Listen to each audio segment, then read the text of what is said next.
হোয়াটসঅ্যাপটি আপনি ব্যবহার করতেন শুধুমাত্র মেসেজ করার জন্য। তো হোয়াটসঅ্যাপের এই 4টি নতুন ফিউচার অবশ্যই আপনাকে জানা দরকার। তো চলুন, নম্বর 1 ফিউচার হচ্ছে আপনি হোয়াটসঅ্যাপ অ্যাপটি ওপেন করবেন।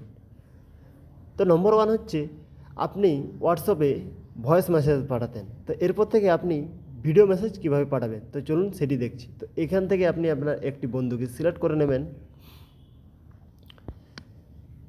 সিলেক্ট করার পর আপনি প্রথমে কী করতেন না ভয়েস মেসেজ পাঠাতেন। তো এরপর ভিডিও মেসেজ পাঠানোর জন্য আপনি এই ক্যামেরার যে ছবিটি আছে তার উপর ক্লিক করবেন। ক্লিক করার পর এখানে ভিডিও যেখানে লেখা আছে তার উপর ক্লিক করবেন। এই যে গোল চিহ্নটি যেখানে লেখা আছে তার উপর ক্লিক করবেন।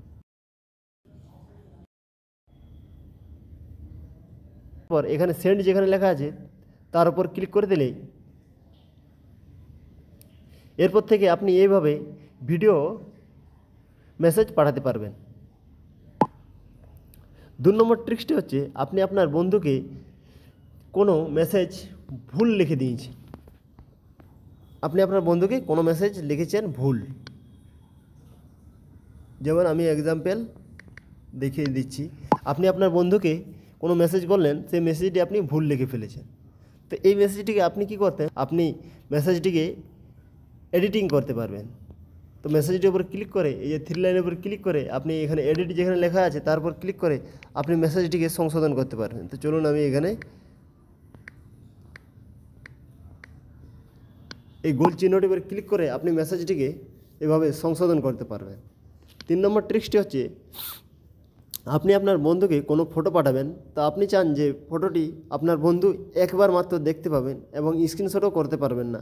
তো তার জন্য আপনি গ্যালারিতে চলে আসবেন। এই চিহ্নটির উপর ক্লিক করে এখানে গ্যালারি যেখানে লেখা আছে তার উপর ক্লিক করে আপনি গ্যালারি থেকে যে কোনো একটি ফটো বেছে নেবেন।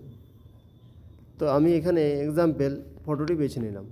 বাছার পর এই যে 1 যেখানে লেখা আছে তার উপর একবার ক্লিক করে এরপর আপনি যদি সেন্ড করেন,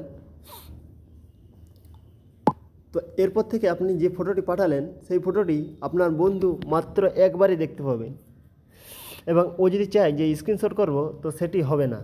ধন্যবাদ। ভিডিওটি ভালো লাগলে অবশ্যই একটি লাইক করবেন এবং এমন ভিডিও পাওয়ার জন্য চ্যানেলটিকে সাবস্ক্রাইব করে রাখবেন। ধন্যবাদ।